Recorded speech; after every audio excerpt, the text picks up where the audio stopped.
Hello, and welcome back to another episode of Rediscovering You. Today, I am thrilled to welcome to the show Rachel Rauch. And I just find it so interesting that I just happened to meet Rachel, and the similarities that we have in our own paths are just so uncanny. And so I am really excited to have a conversation with her on the podcast today. Rachel, welcome to the show. And would you mind just introducing yourself to the audience and sharing a little bit about yourself? Sure, yeah. Thank you so much for having me. So, I have been a high school English and journalism teacher for 29 years and have decided that this is going to be my last year in the classroom, even though I am not eligible for pension or retirement benefits yet, but I've decided that it's time. This also corresponds with becoming an empty nester. My daughter is going to be a freshman in college in the fall. So we're both making a big leap and going to be going through big transitions together. Wow.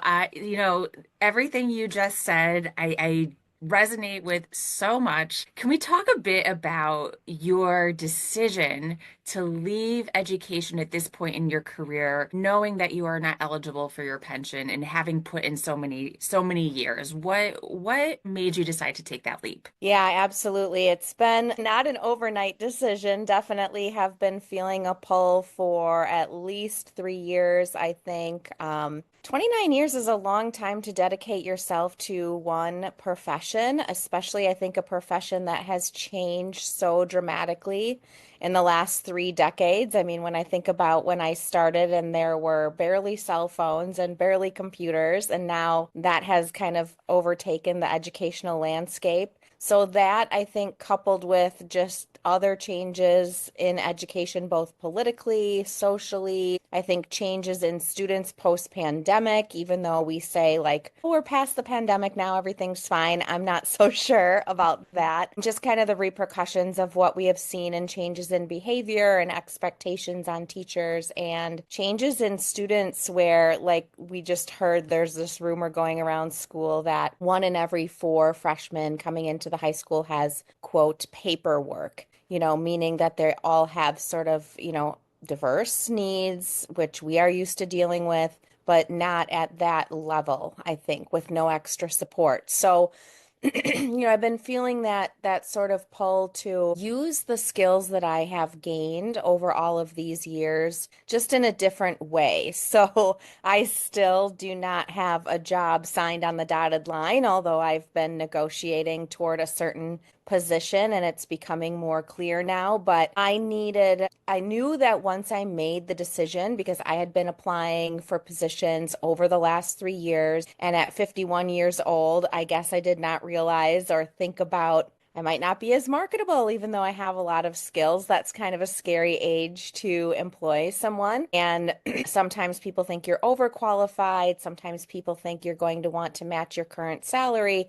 I'm sure there are a lot of different factors, but I needed to make the decision and not have, well, I'll just go back to the classroom if it doesn't work out. So I have worked part-time jobs for fun or to fill my time after my divorce because the 50% of the time I was not with my daughter and it was lonely, of course. And so one of the part-time jobs I had basically said to me, if you ever decide to leave teaching, we'll give you kind of a, manager position and you can work full time and have benefits here. You just tell us when you're ready. Mhm. And I knew that, probably 2 years ago. And of course, it's not ideally what I would like to be doing, but I knew if push came to shove, I would have benefits for my daughter and myself. I would have employment, not anywhere close financially to what I was making as a teacher, but I could make it work with planning. And so once I got that idea in my head, I just really strongly was like, okay, I need to do this. And one day this past fall,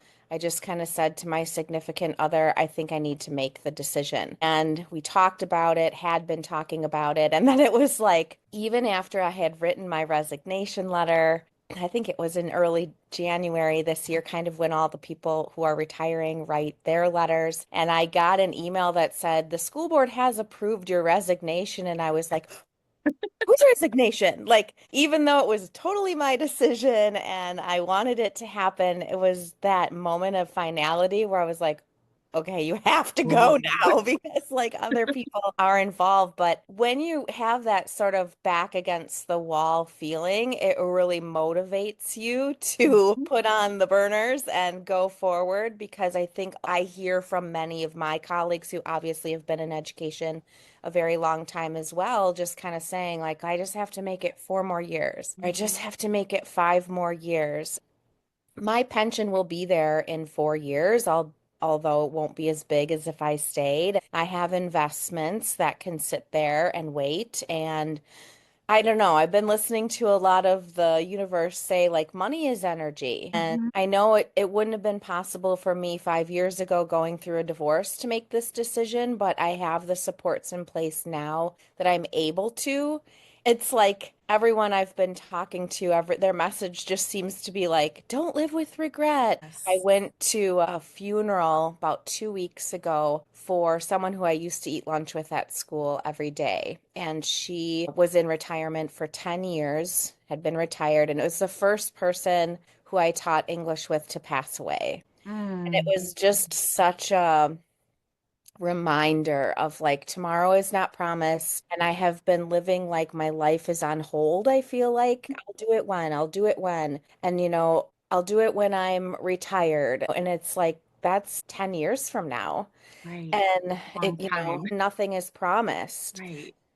So I don't know. I've just been getting a lot of nudges and it's my personal decision. That's how Mhm. I'm feeling. I know a lot of people my age who are still very passionate about what they're doing. I just feel like there's something else for me out there. Thank you so much for sharing your story. And I have so many similarities, both in myself and in my colleagues within the educational profession. Everything that you're saying, I've heard so many times come out of the mouths of people that I work so closely with is that I have been doing this as my career for so many years. This is what I'm good at. I just have to stick it out 5 more years, 10 more years to get all the things that I'm supposed to get and what I thought was going to be the career path. So even though I'm miserable, and please don't misunderstand, not all educators are in the place that you and I are talking about right now, but a lot are because there have been changes and people really are saying almost on a daily basis, like, I just have to make it 5 more years before I can do the next thing. And I agree with you because that tomorrow is absolutely not promised. I'm thinking of, a couple of educators that I've worked very closely with over the years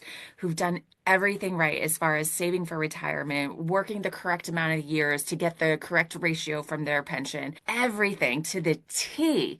And then when they retired and finally are able to live the life that they've been waiting for, get a cancer diagnosis and pass away in a year. And it's a sad story. And I don't say it to sound morbid, but it is just a flashing reminder that we don't have tomorrow as a guarantee. And if we are not happy, if you are not happy living the life that you love and feeling passionate about waking up every day and doing something that feels important to you and lights you up, then what's the point? What's Mhm. the point? And I love that you shared that you made the decision to leave without knowing exactly what your next step is going to be, because that's the other piece that I hear all the time.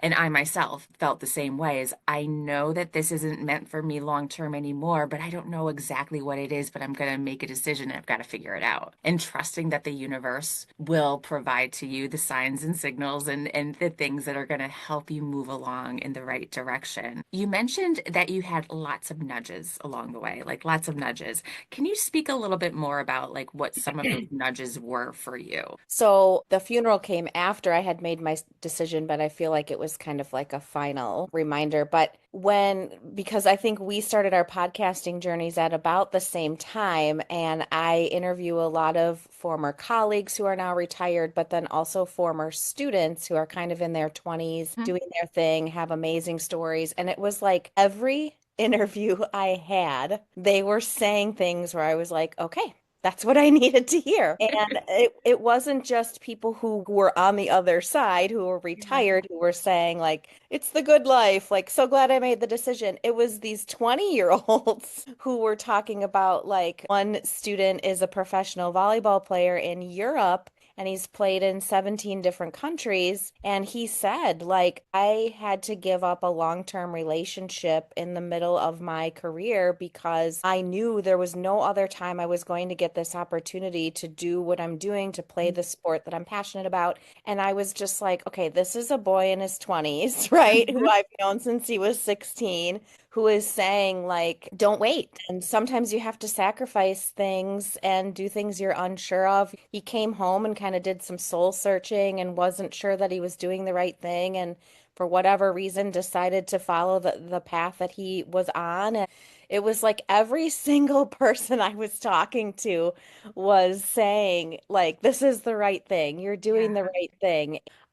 Even with my job search now, as what I mentioned before, I was, applying for jobs that opened that sounded like they fit my skills. And once I made that decision, I started talking to people like, hey, what do you think I should do? Do you have any ideas? And the job that I'm pursuing now that I think I'm going to be doing wasn't a job posting. Someone that I had worked with for the last 11 years, my yearbook rep, was like, I think you should contact this company. They're always looking for people who need this, this, and this, which is your skill set. And we've had 3 meetings now, basically, where they're like, we've been waiting for someone like you to come down. We have all of these goals that we're not able to do Mhm. because we needed someone in the high school space with your skill set. And our last meeting last week was like, they asked me, what's your ideal job? How many hours do you want to work? I gave them my job description and I said, and it would be nice to get benefits, but it's not a deal breaker. And they Mhm. were like, oh, we can meet all of those things. Like, we can't wait, to put your Mhm. job description together. We just need to check with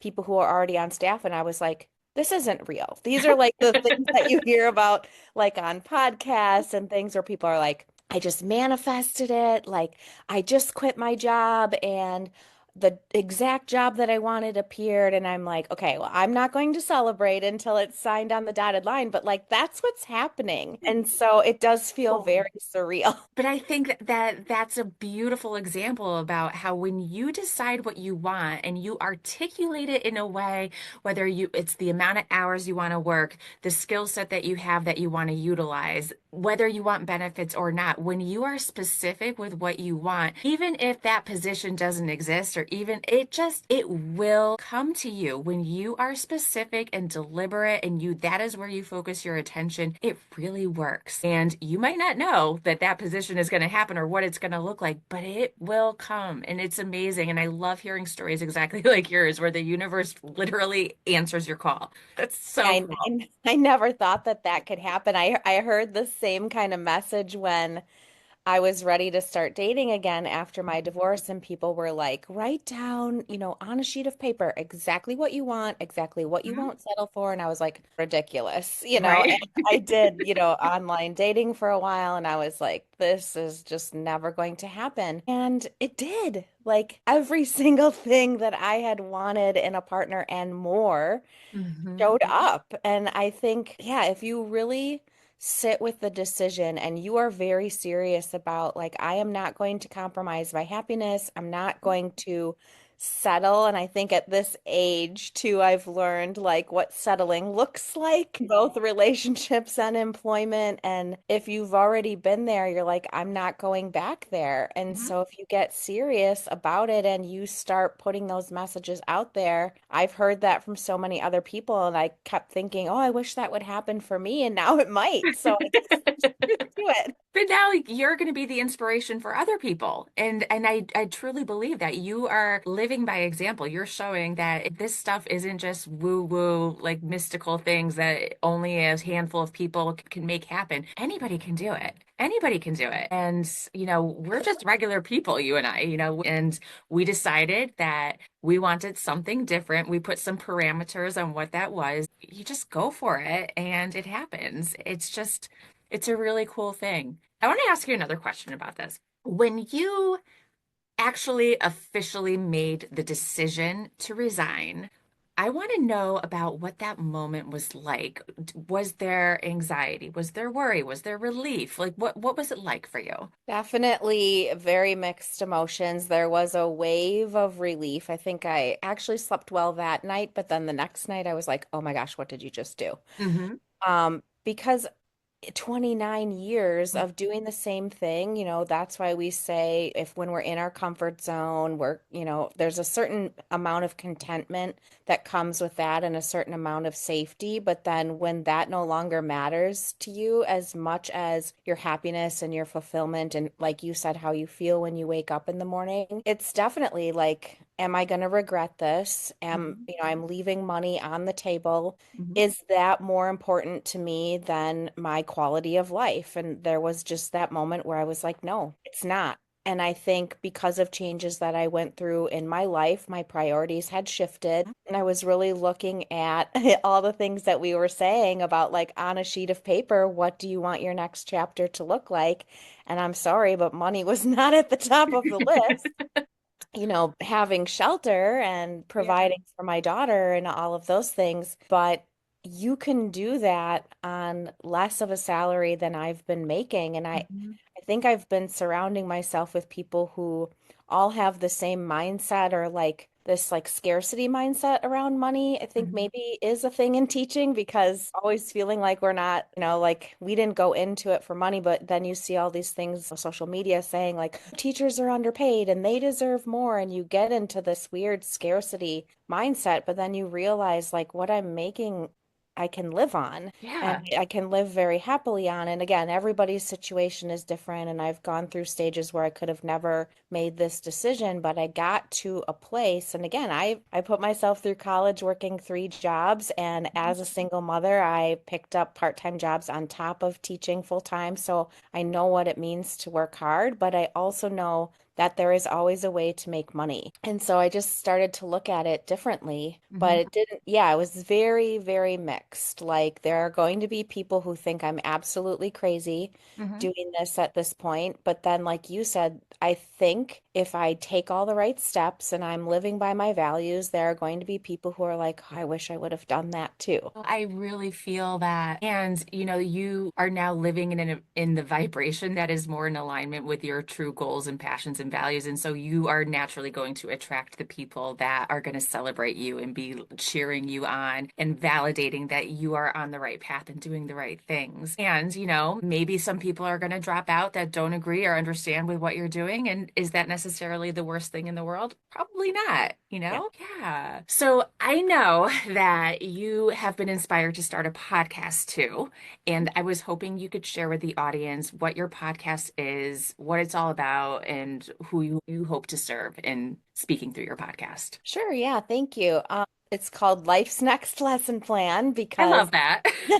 I kind of figured I could go out of teaching two ways. One, I could just go quietly in the summer, after the year was over and just like, okay, figure it Fade to out. black. But I teach so many things in our building that nobody else knows anything about, including doing the entire yearbook and news website. And I really invested a lot into that program and was sort of hoping that I could, in some way, help transition the new person, which is now what it's looking like is going to happen. So I knew that I was going to be able to make the announcement sort of early. Mhm. And I thought, oh, this could be a neat opportunity to sort of chronicle that journey and what it looks like in the last 100 days in the classroom, which I'm counting down on YouTube. But it also give me the opportunity to talk to people who've made the decision Mhm. and what that looks like, and also talk to people who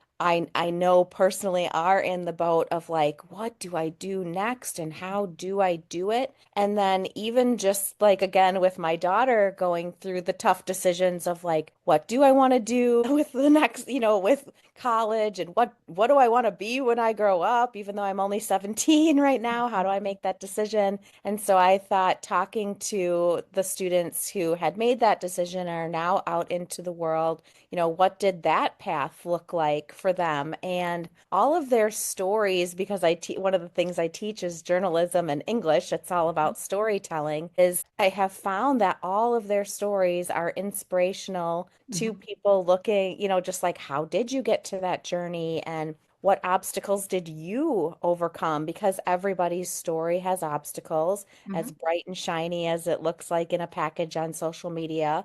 There were definitely tough decisions and Mhm. adversity that came, no matter if you're in your 20s or you're in your 60s or 70s. And so I just feel like their wisdom and their stories are so diverse, but Mhm. also everybody can take something away from them. And so that's what I wanted to do, was kind of honor other people's stories. And what it's been for me is like therapy during a good distraction, and also kind of therapy, because the biggest thing that I heard, and actually one of my guests talks about her situation with this, one of my English colleagues had a nervous breakdown right before school started the first summer after she retired, and it came out of nowhere. But Mhm. also, her last daughter had just gone skydiving, and her older daughter texted her and said, "Hey, did you see Molly went skydiving?" And she's like, "It was fine. She's an adult. She can do whatever she wants." But she had also seen a post that day about a conference that she had gone to for the last 10 years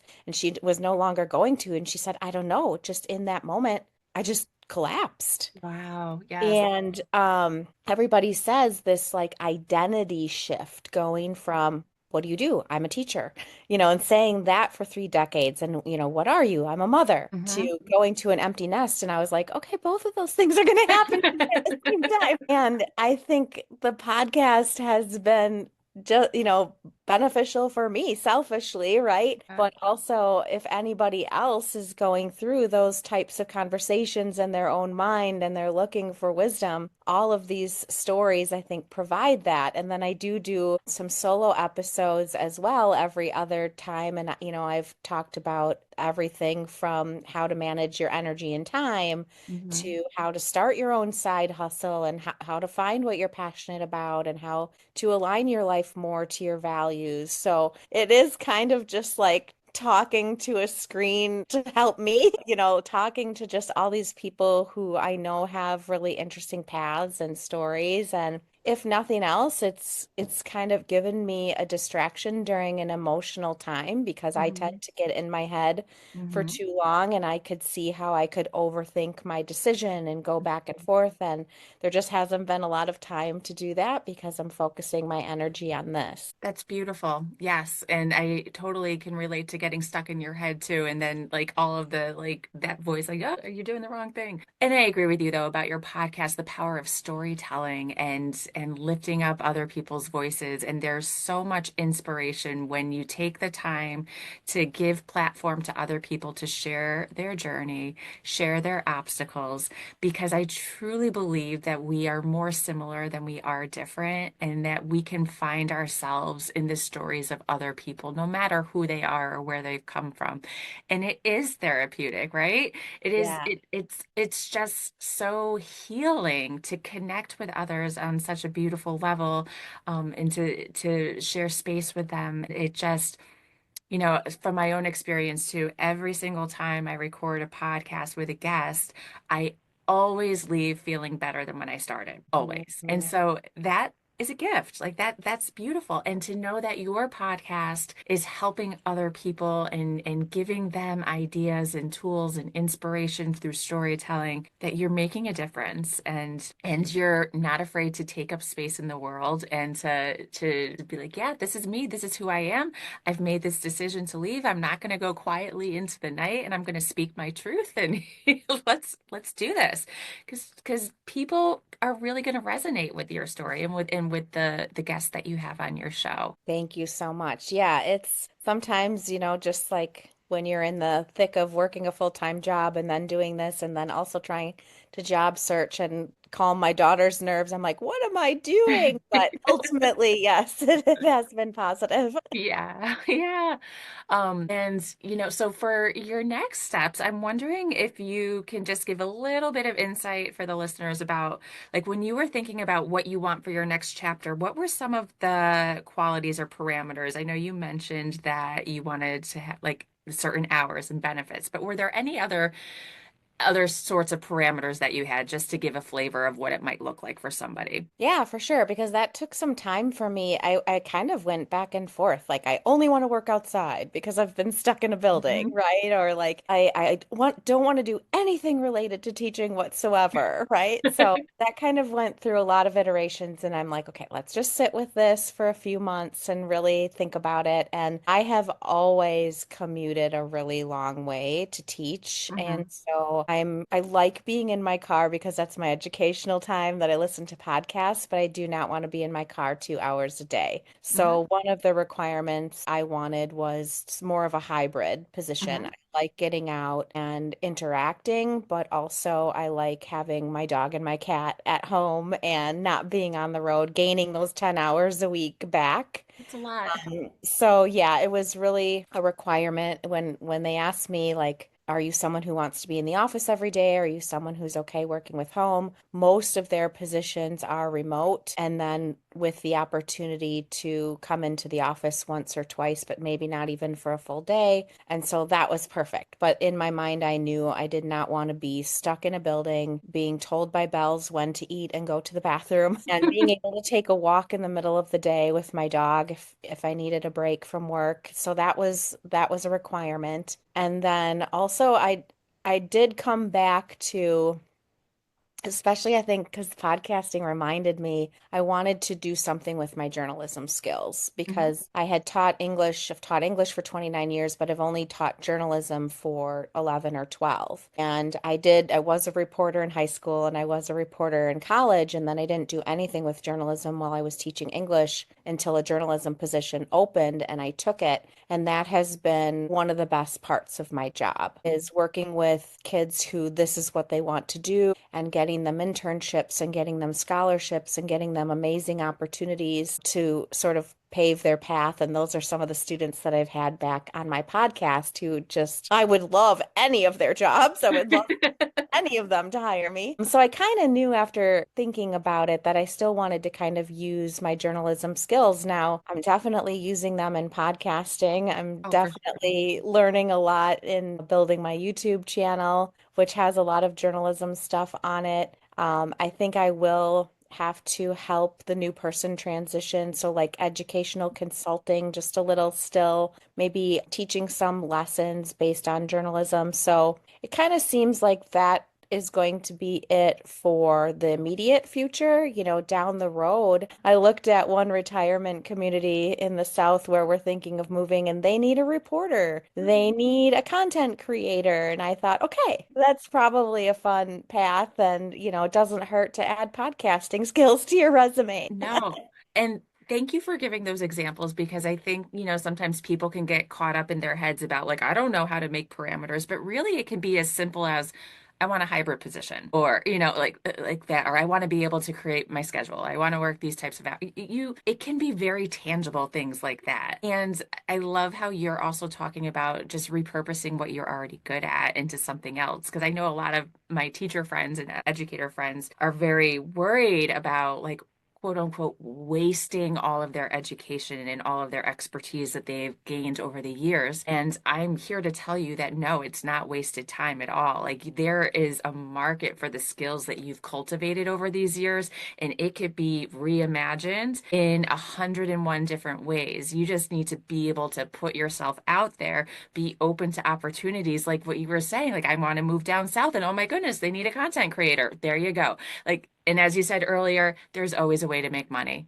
Like we are not tied to this one career path and like sentenced to be there forevermore. Money can be made in so many different ways, in so many different areas, and you can use your skills and like you really can create the life that you desire. Absolutely. Yeah, it's kind of years of mindset and where your mindset settles based on, again, your own personal values and preferences. And for everybody, that's different. Mhm. This would maybe be a very, not that it's not unsettling at times, but a very unsettling path for some people. But for me, in this stage it feels right. Even though, I can't say that it doesn't come without doubt at times. Getting out of your comfort zone is uncomfortable. But also, no growth can happen if we're in our comfort zone. Exactly right. And yeah, and that's not, the comfort zone is a beautiful place for a certain amount of time, but if you're feeling that nudge that Rachel was talking about earlier, if you have that persistent voice that's telling you something, I think you really you owe it to yourself to explore that. You don't have to make rash decisions or anything, but at least sit with it, explore it, entertain it, journal about it. See, you might be shocked at what comes forth with all of that.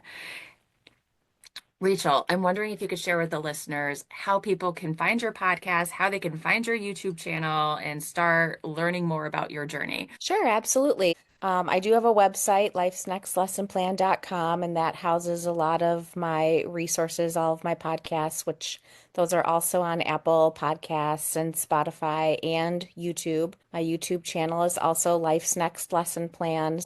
On there, I am also counting down the last 100 days in the classroom. I think I'm somewhere around 55 or 54, Oh. something like that. So I have a different kind of topic every day that I do a YouTube short about. And then I've been starting to chronicle. We just bought a camper for next adventures. She's very cute. So we're picking her up at the end of next month, and I'll kind of be chronicling like, what does that look like and where are we going? And, how Mhm. am I spending my days now that they're looking different? I'm also on Facebook and Instagram and LinkedIn, Life's Next Lesson Plan or Rachel Rauch as well. You are doing everything. Rachel, you are amazing. I love your story, and I am just so excited to see where your next chapter leaves you. Thank you so much for being on the podcast today. Absolutely. It was a pleasure. Thank you so much. Yay, that was wonderful. So easy. Yes, I know. And I like